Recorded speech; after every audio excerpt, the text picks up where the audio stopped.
बंदो चरण सरोज गुरु मुद मंगल आगार। जे सेवत नर होत भव सागर से पार। गुरु जी के स्मरण मात्र से नाशत विघ्न अनंत। तासे सर्वारंभ में ध्यावत हैं सब संत।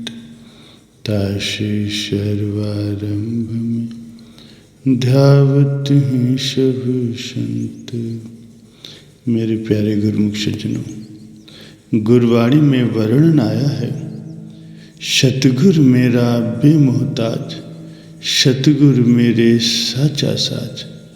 सतगुर मेरा सबस का दाता, सतगुर मेरा परख विधाता। गुरु जैसा नाही कोई देव।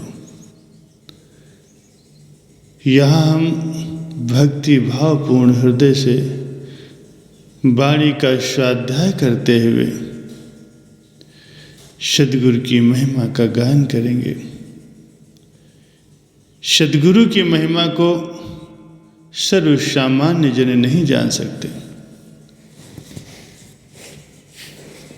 व्यवहारिक दृष्टि से किसी शिक्षा को जिससे प्राप्त करना है तो उस मार्गदर्शक या उस्ताद को अपना गुरु बनाना पड़ता है। वह शिक्षा के निमित्त उसे आदर देते हैं, सम्मान की उच्च दृष्टि से देखते हैं।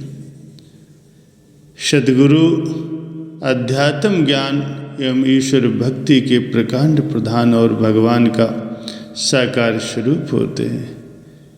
निराकार स्वरूप तो सर्वत्र व्याप्त है। गुरु परमेश्वर एक और जानो, अर्थात भाई गुरु और परमेश्वर को एक समान समझो। जितने भी संसार में पीर औलिया और अवतार हुए हैं, उन सब ने मुक्त कंठ से आवाज़ लगाई है कि जो सारे संसार का मालिक है, अदृश्य भगवान है, वही स्वयं सतगुरु है। समस्त जगत के ये सतगुरु प्रतिपाल है, इसमें किंचित भी संदेह नहीं हो सकता।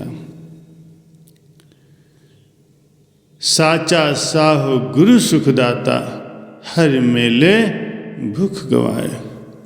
सच्चा शहंशाह सतगुरु ही है जो सुख देने वाला, और हरि भगवान को मिलाकर प्रभु दर्शन की भूख को मिटाता।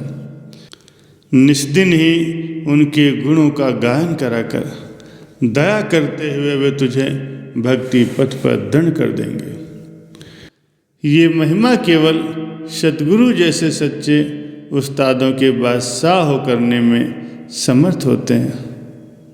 उस भक्ति को कराते हैं जिससे सब प्रकार के भय सदा सदा के लिए समाप्त हो जाते हैं।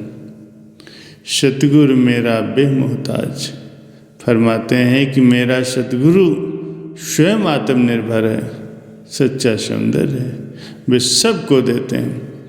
सतगुरु ही रचयिता है, उन जैसा कोई देवता नहीं। जिसके सौभाग्य हों वही जीव उनकी सेवा प्राप्त कर सकता है।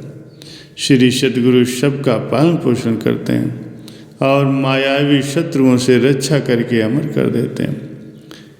ऐसे मेरे सतगुरु की महिमा सारे संसार में प्रकट है। ये ही दीन गरीबों के सच्चे सहारे हैं। यही स्वयं साकार भगवान है। उन सतगुरु पर बलिहार जाऊं जिन्होंने गुप्त परमार्थिक भेद स्पष्ट करके समझा दिया। ऐसे सतगुरु की जो सेवा करे वो निर्भय रहता है, वो दुखी नहीं होता। साहब फरमाते हैं कि समस्त वेद शास्त्रों का ज्ञान यही बतलाता है कि पार ब्रह्म परमेश्वर में और संत सद्गुरु में कोई भेद नहीं है। जिस प्रकार सामान्यतः गरीब अमीर राजा फकीर, बच्चा बूढ़ा और जवान, स्त्री पुरुष यदा कदा कह ही देते हैं कि सबको भगवान देता है, इसी प्रकार गुरुमुख व ज्ञानी संतों के ज्ञानपूर्ण वचनों को सुनकर उनके अनुसार सतगुरु भी मालिक का साकार रूप होता है।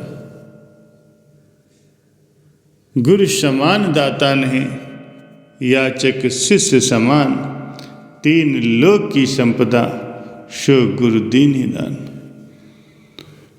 अर्थात संत सदगुरु सांसारिक संपदा के साथ साथ परमार्थिक संपदा भी प्रदान करते हैं, जिसे सच्चा नाम प्रदान करना, दिव्य दृष्टि प्रदान करना, आत्म साक्षात्कार करवाना, भगवान के दर्शन कराना, ये सदगुरु के महान उपकार हैं। सामान्यतया हम देखते भी हैं कि कोई भी प्राणी मन से तन से दुखी होते हैं तो वो दूर दराज एकांत में रहने वाले, प्रभु के ध्यान में लीन रहने वाले संतों महात्माओं की खोज में निकल पड़ते हैं और उनके दर्शन पाकर उनकी सेवा करके वो संतुष्टि प्राप्त करते हैं। भावार्थ ये है कि सद्गुरु ही इस संसार में प्रकट होकर के समस्त संपदा के धनी होकर भी निष्काम भाव से विनीत व्यक्तियों को इच्छित फल देते हैं। यहाँ तक कि राजा महाराजा भी उनके समक्ष भिक्षुक बन करके करबद्ध प्रार्थना करके दान प्राप्त करते हैं। हम आज भी देख रहे हैं कि लाखों गुरुमुख जो अपने आराध्य देव श्री परमहंस दाता दयाल जी के संगत शरण में आते हैं, वे मुक्त कंठ से चर्चा करते हैं कि जब से श्री दरबार से संबंध जुड़ा है, नाम की आराधना करते हैं, मन में शांति व घर गृहस्थी भी सुखद हो गई। ये संतों का स्वाभाविक ही प्रभाव होता है, अन्यथा उनका लक्ष्य तो जीव की आत्मा को माया जाल के चंगुल से स्वतंत्र करा करके निज स्वरूप परमात्मा में एकाकार करना होता। जैसे संत सहजोबाई जी ने स्पष्ट किया है, निर्मल आनंद देत हो ब्रह्म रूप कर देत, जीव रूप की आपदा व्याधा सब हर लेत। स्पष्ट है कि संत सद्गुरु सच्चे परमार्थी व सच्चे दानी होते हैं। जैसे कि हम स्वयं भी पढ़ते हैं कि दर पर भले बुरे सभा में इच्छा पूर्ण होकर जावे। ये सभी वाणियाँ हमें स्थायी चेतावनी देते हैं, जिससे भोले भाले प्राणी सहज ही समझ सकें।